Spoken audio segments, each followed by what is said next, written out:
I'd like to call the meeting to order. The Board of Leavenworth County Commissioners. I'd like to invite everyone to stand for the pledge. I pledge allegiance to the flag of the United States of America and to the republic for which it stands, one nation, under God, indivisible, with liberty and justice for all. I'd like to start with a moment of silence, please.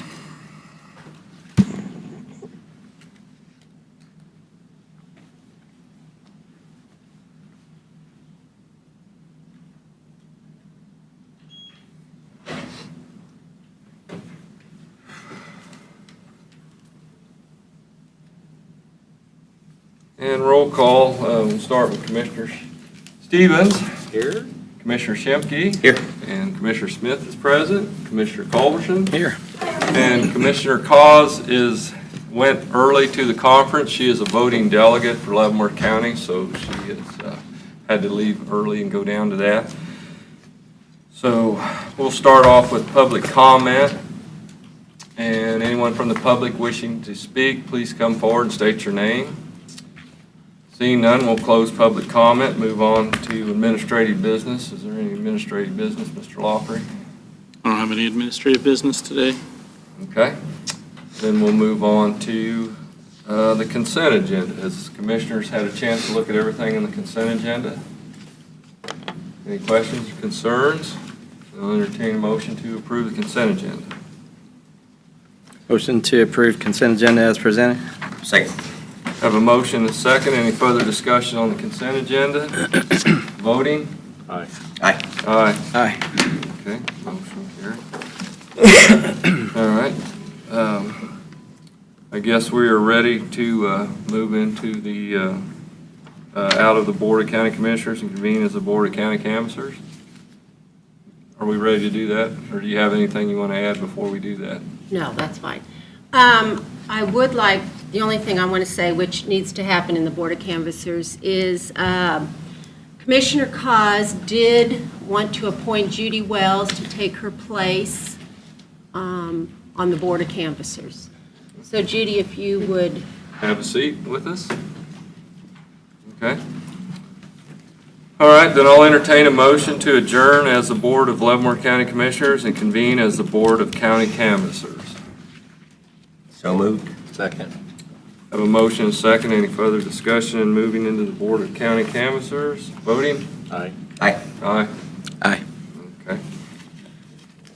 Okay, today we're going to go over the results of the election on November 5th. We will go over precinct by precinct, the number, and then we do have 37 qualified provisionals, which we will open at the end here before you guys certify. We'll go down and count those, bring it up with the official results, and you will then certify the election. Overall, we had a 16.34% turnout. Okay? We currently in Leavenworth County have 43,649 registered voters. Out of that, 7,131 voted on Election Day. The count will be a little different than what we saw on election night, because with the new law, we can count any ballots that were postmarked Election Day through Friday.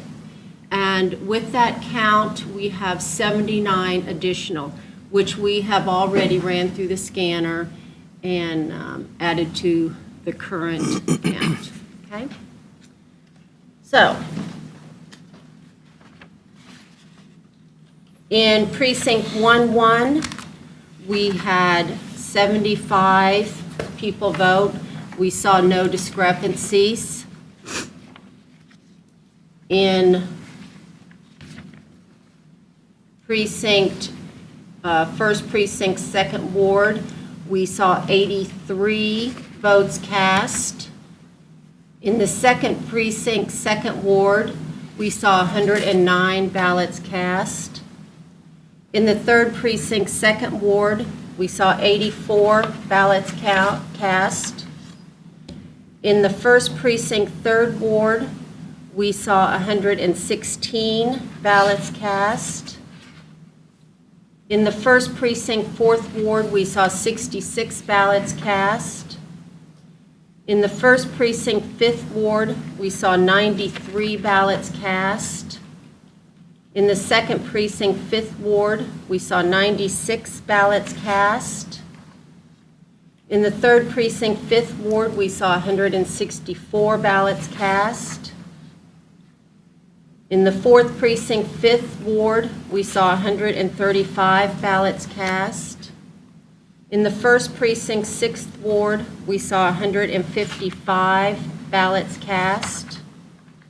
In the 2nd Precinct, 6th Ward, we saw 114 ballots cast. In the 3rd Precinct, 6th Ward, we had 83 ballots cast. In the 4th Precinct, 6th Ward, we saw 213 ballots cast.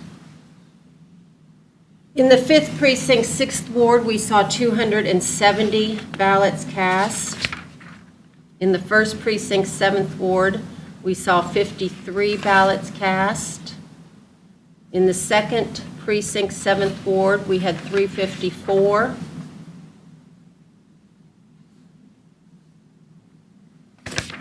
In the 3rd Precinct, 7th Ward, we had 494.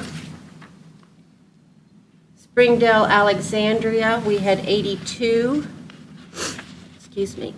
Lansing, Ward 1, we had 260. The 2nd Ward, we had 524.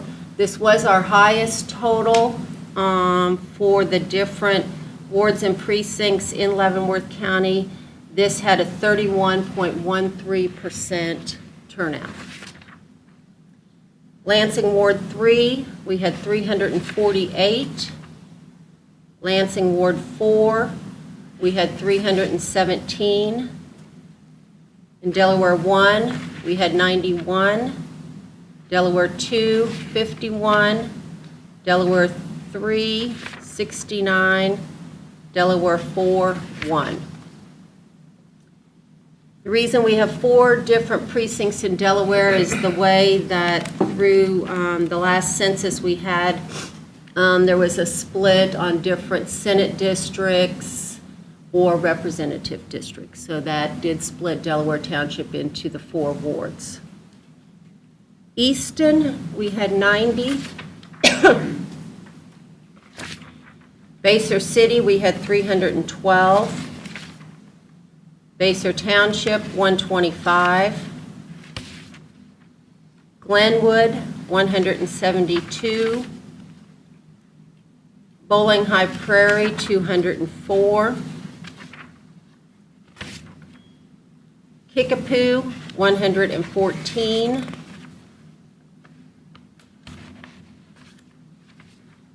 Reno West, 112. Reno East, 26. Linwood of Sherman, 284. Stranger, 133. Walnut of Stranger, 115.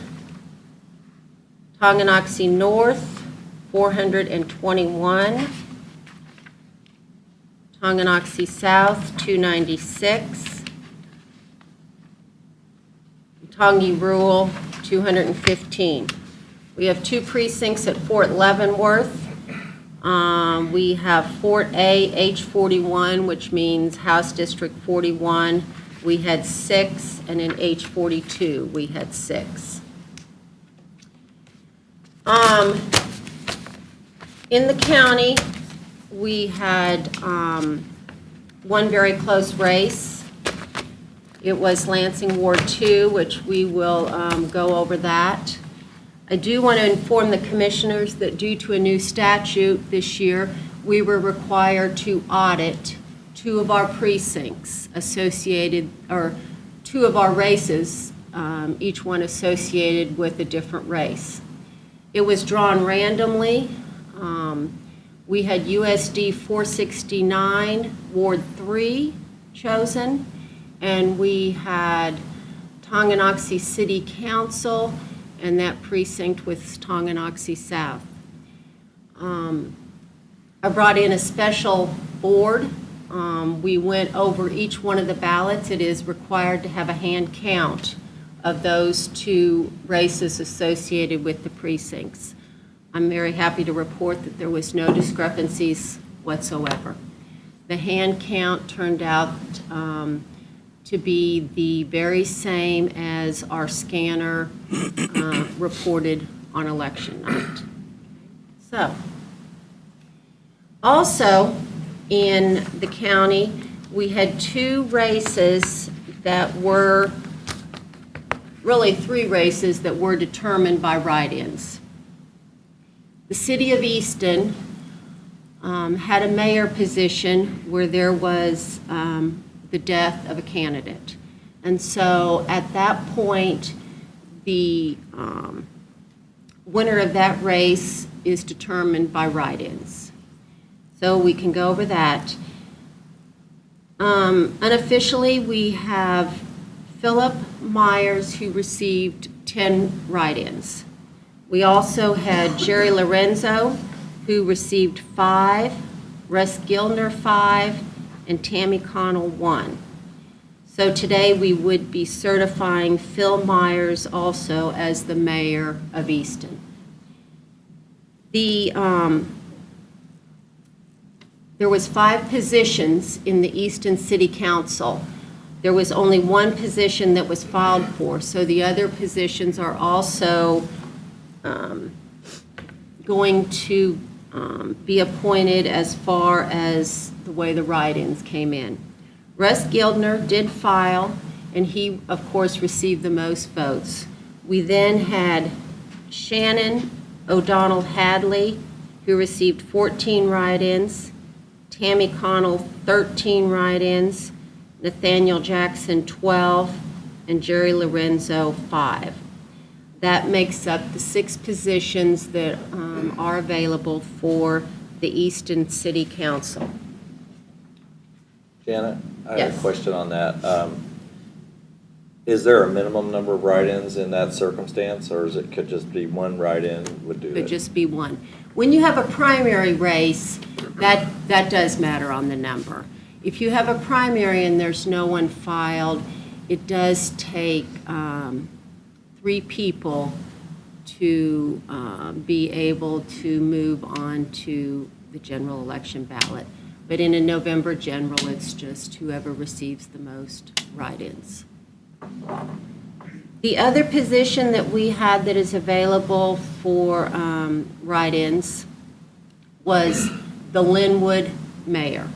No one filed for that position, but Brian Christensen's name was wrote in 39 times, and Daniel Foley was wrote in 27. Brian, receiving 39, will now be the mayor. We'll certify him as the mayor of the city of Linwood. As I said, our closest race was Lansing Ward 2, which I'm assuming the public would like to know how that individual race turned out. We had Marcus Major received 261 votes, and that is with the additional ballots that came in after Election Day, and Andy Pulowski, 257.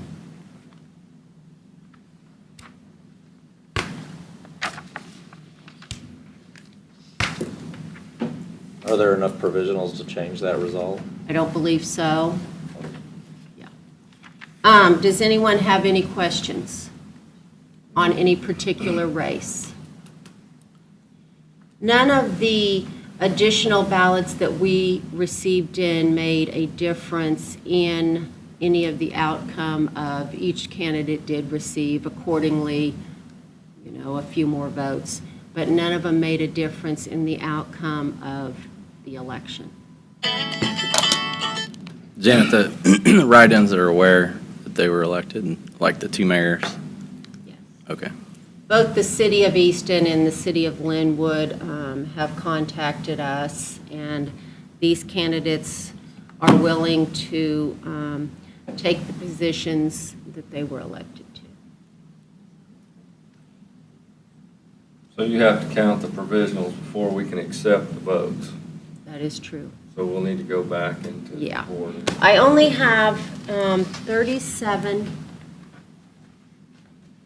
The way the provisionals turned out is we have 37, which I have qualified. The reason they're qualified is they were previously registered in Leavenworth County. And when you were previously registered in the county, that vote is qualified as long as you moved within the precinct that you voted in. So we had, out of the 37 that were qualified, they either moved within the county, there was a name change, which means if someone got married and just forgot to re-register, but they were previously registered, that vote would also count. I had one also that was a clerical error on our part, and that provisional ballot would be qualified. We had 16 that I considered not qualified.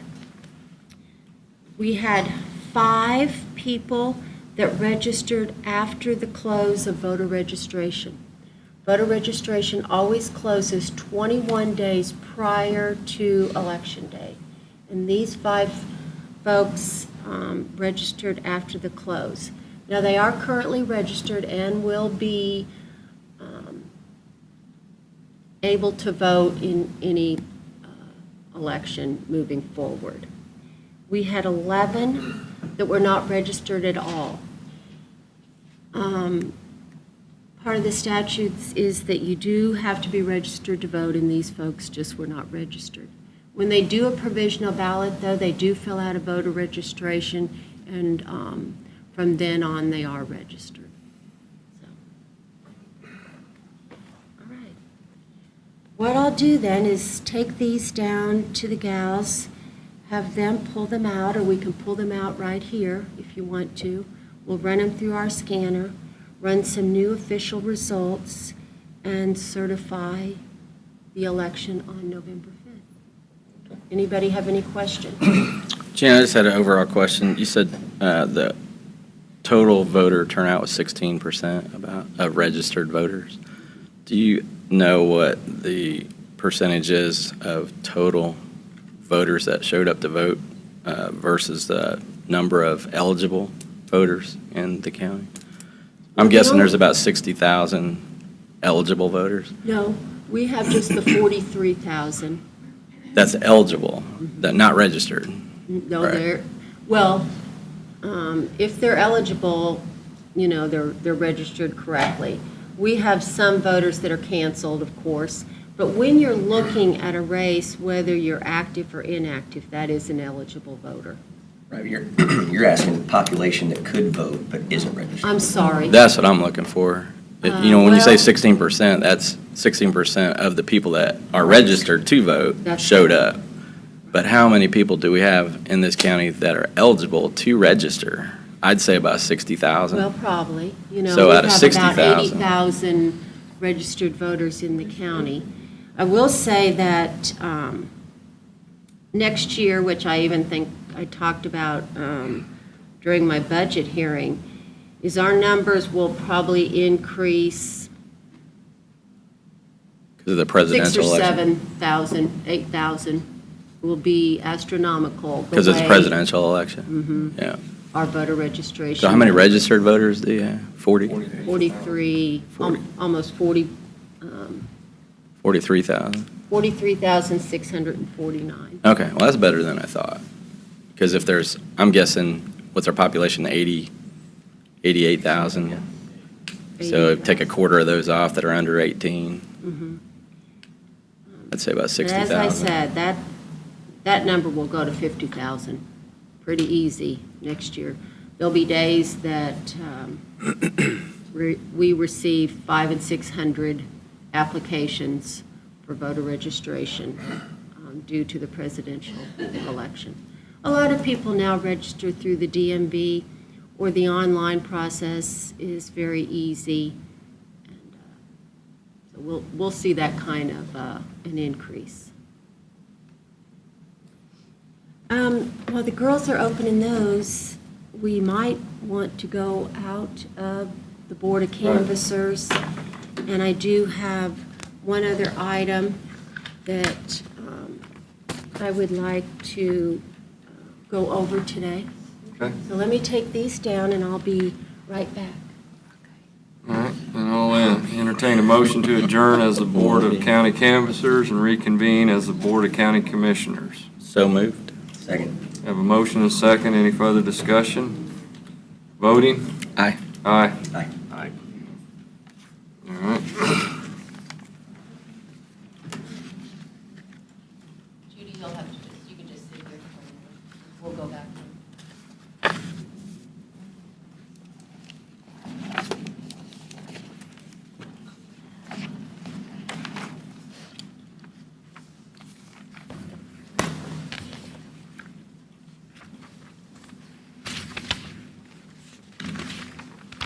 On September 19th, or on September 12th, I sent out a request for an audit proposal.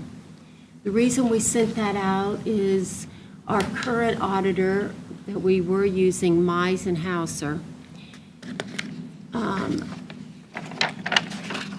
the practicing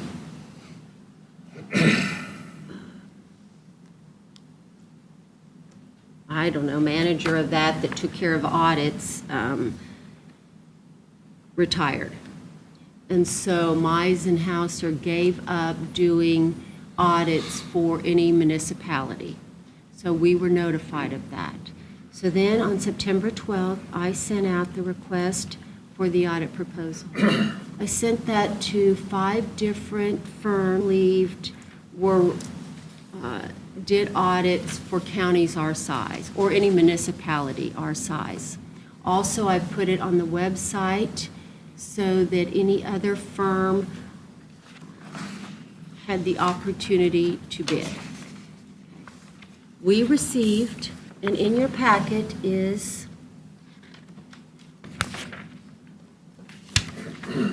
the proposals that we received.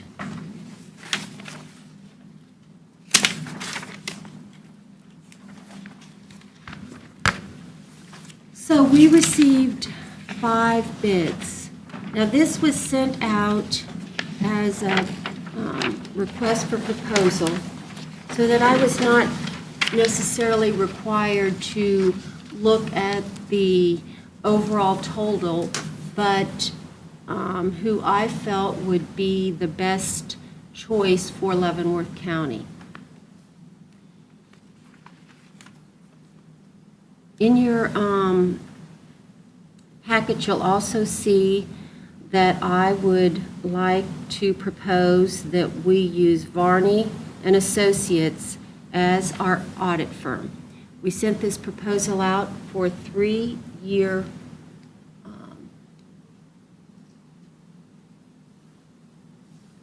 contract. The reason I would like to choose Varney and Associates, in visiting with the firms, Varney and Associates takes care of several counties within Kansas. They are familiar with our software. For instance, they do 5 other counties that use the very same software that we use. They do 5 more counties that use a similar software. And so I felt that in visiting with them, in visiting with some of the other firms, that Varney and Associates would be the best pick for Leavenworth County. Their cost came in pretty much right around the middle, as you can see in your audit proposal. Does anyone have any questions on that? When we send out for the audit proposals, it's very important to the county because of our sales tax, making our payments, that we have that audit by the 15th of June, because we have requirements that have to be turned in to Emma, and I felt that their timeliness would be good. I felt that by them working with us, working with the same software that we use, it will make it a much easier process. Because for a company, it is important to be familiar with the software that we do use. I think any of the firms would do a wonderful job. And no local firms No apply. local firms bid. Can't really blame them the way they was treated by previous board members. They did receive the opportunity. In fact, I even called them personally, any of the local ones, because I did want to make sure that they certainly had the opportunity to bid. So Janet, I see the single audit cost, and I think you mentioned that due to statutory changes that we have to do Well, 2 singular audits anyway, but then there's the larger expense for just a overall or general audit that has to occur. So I'm just, the single audit, if we receive over $750,000 worth of federal money, we are required to have a single audit. Last year, we did not have to have a single audit because we were under that threshold. I would imagine if we were to receive some funding due to the disaster we have, we could very well go over the $750,000. Now, that's a total. So we look at Council on Aging. They have quite a bit because of the transportation grants that we receive. The Health Department usually has some kind of federal money that comes in. The Sheriff's Office, usually those are smaller. Our 2 biggest departments would be the Health Department and the Council on Aging. But there again, we have to look at any disaster relief because that would be federally charged towards us. Commissioners have any questions? This is a professional service, it's not like a sealed bid or anything. Jan, is this Gordon CPA, is that Gordon Slater? No. Oh, okay. This gentleman happened to previously work at Meishauser and went out on his own. Okay. In making that determination, I'm new, so I'm No, learning that's this. fine. In making that determination as far as the audit team, do you consult with other people within various departments, or do you make the decision yourself on the recommendation? Well, Mark and I looked at each one of these. I did talk to references in the state that used these firms, and so that was part of my determination. It's usually not decided. I did not consult with any other departments in the county. Either through my experience or through the county previously, we have worked with 3 of the firms that presented proposals. None of those are being recommended. It's the Varney is not one that we've worked with in the past, but we do have experience with 3 of the 5. Does the state still have an approved vendor list for things like this? They used to. Remember, they used to have an approved vendor list for the counties to go off of? I don't know that they have on I think they audit stopped doing that. firms. Yeah. Any other questions? I'll consider a motion to approve I the just- auditing services. what was the amount of the previous firm? What were we being charged? $38,000. Okay. So this comes at a pretty good savings too. Great. Maybe we'll see some more retirements. That's awesome. There you go. So, I'll entertain a motion then to approve the auditing services. I move that we approve the auditing services for the year ended December 31, 2019, 2020, and 2021 from Varney and Associates.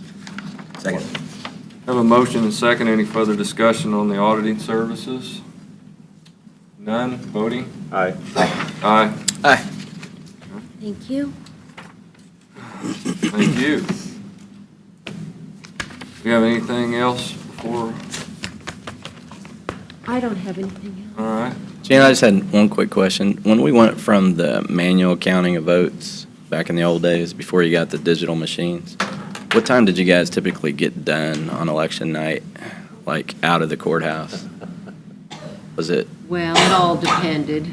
yeah, but say on a presidential election, if you can remember, Before we had, the digital machines. Was it 1 o'clock in the morning? well, back in, I'm aging myself here. Aren't we all up here? Back in 1984, I worked that presidential election, and in fact, we were talking about it just the other day. I think we left here at 8:30 in the morning. And then now that we've went into the digital ballot I counting. think we left at 10. But you know, before we had the DS 200 scanner that we're currently using, we had a central count. And back after that presidential election, we did buy a central count, which made a tremendous difference. At that point, there were some elections that we saw 1 o'clock in the morning. I just thought I'd bring that up because I got that question. Why don't we just go back to the manual process? So I thought I'd bring that up. Slower. You know, when people were up here watching Tuesday night, I was wondering why it was so slow. Yeah. Now, in 1984, were there advanced voting then? Yeah. See, so there wasn't even advanced voting. Mm-hmm. Yeah. A few mail-ins, maybe. As I said, we just went through the auditing of the 2 precincts. So I had our numbers. I had what we reported on election day. I had what we reported advance. And when we were doing the hand count, there was, like, we were off between a couple. So I said, well, let's, go back and look at it, because human error. Oh, and you had a lot more people too, didn't you? Prevalent than by using, and so we went back, and sure enough, the machine count was correct. Because a ballot can stick together.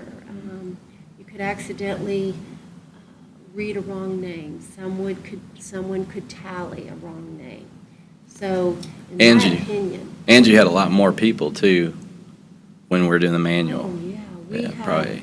back when we had to get election workers not only to hand out, say maybe when someone came up, because at that point, each race was on a separate ballot. So when someone came up, they might be handed 5 or 6 ballots, because each race was on a separate ballot. So you would start out in the morning at 7 o'clock, and you would have a receiving board, and they would hand the ballots out. And then maybe about 10 o'clock in the morning, you'd have a counting board come in. And this was all done at the precinct. And this counting board would start, and the ballots were placed in individual cans. So maybe we would have a can for commissioner, a can for clerk, et cetera. So they would start out with hand tallying those ballots. So you can see where, if you had a presidential election, how it would just take numerous times. The one that we worked all night on, a couple of the precincts were so far behind that those precincts came in and we helped with that count. So you also eliminated a couple hundred people that were helping you count. Because you would have a minimum of 7 people at each polling place. A lot of times you'd have more than 7, determining the size of the board. This time, we had either 3 or 4 people at each precinct. Next year, we may even have, as many as 7 or 8 at each precinct, because we will have additional tablets that people check in on. And we will still have. But the best thing, in my my opinion, that the state did was open up that advanced voting.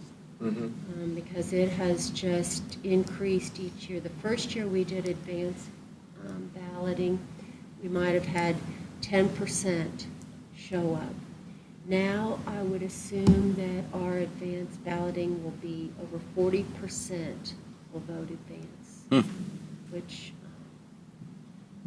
still have lines because we have lines right here at the courthouse for advanced voting.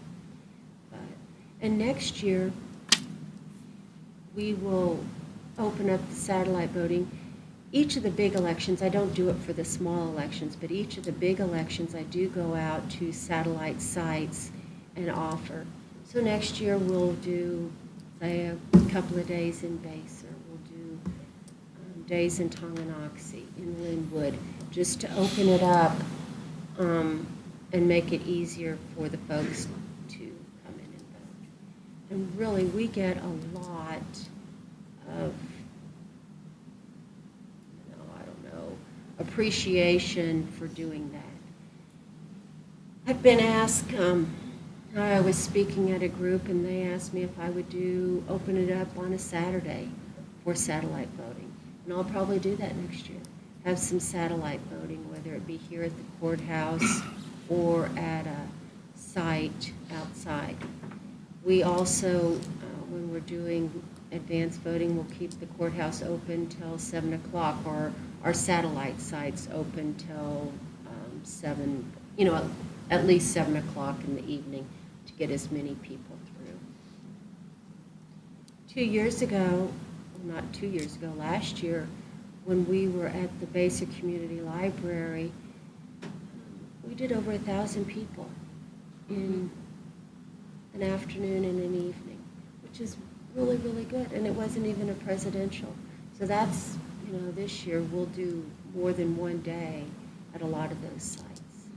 Well, Saturday is definitely a better day than Tuesday for people who work. We will try to give everyone as much of an opportunity as they can to come in and vote. Okay. Commissioners, got anything to report on? I will be right back. All right, thank you. Anything? Nope. All right. Well, last Friday, went to the Baser Chamber, had a breakfast at the title company there at Baser Mall, and went to the 4-H achievement banquet. Along Commissioner Stevens came. Commissioner KAAZ left as soon as third commissioner showed up, so we didn't have any appearance of any Open Meetings Act, so we should have covered that. And then I was in the Veterans Day parade yesterday. Popsicle. It was a little cold, but it was a good parade. But I didn't make any of the other ceremonies. I know we had one here at the courthouse on Sunday. I really wanted to try to get here, but I didn't make it. So, but given the weather, it's too bad the weather wasn't nice, but it's still, people turned out. So, reporters turned out too, John. You have anything, Mr. Schimke? Not today. We'll have more to report next week. And I leave off anything? Just the 4-H. 4-H banquet, big turnout there, really good food. Crowd. Oh, yeah, big crowd. I was impressed with the kids. Yeah. Yep. So, yeah, should we just take a recess until they get the provisionals, or do you have something more? You could adjourn as the Board of County Commissioners, and then whenever they come back up, you can Okay. convene as the, All right. that way our meeting will officially be over. All right, and I'll entertain a motion to adjourn as the Board of County Commissioners. So moved. Second. Voting. Aye. Aye. Oh, and Helen. There they are.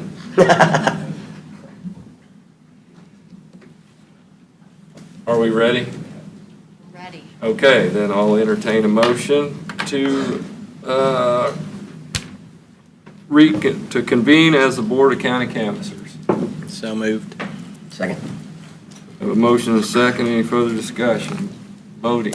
Aye. Aye. Aye. Aye. All right.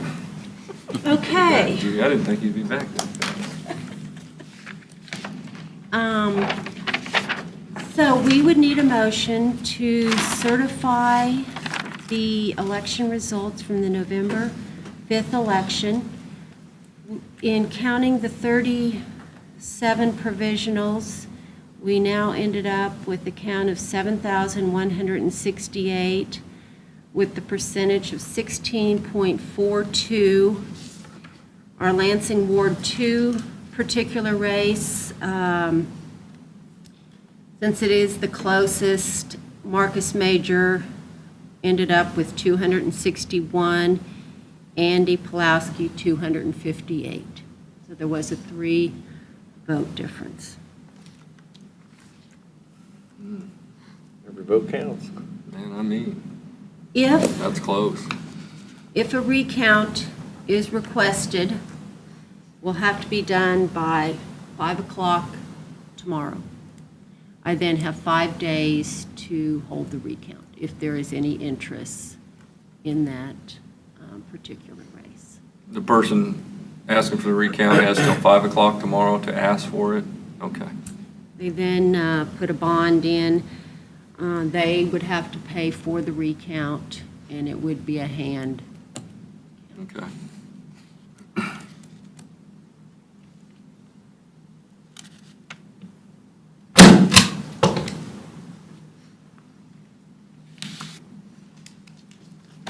And each one of you will need to sign this report.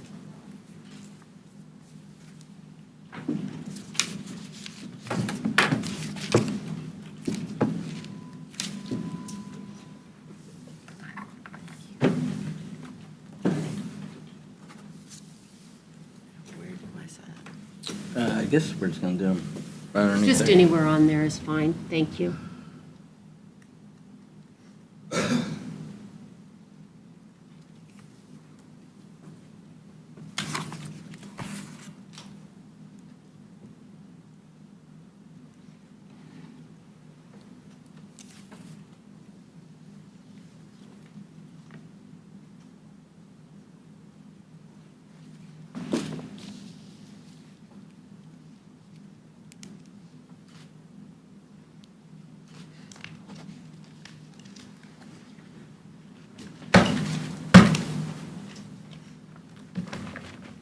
Thank you.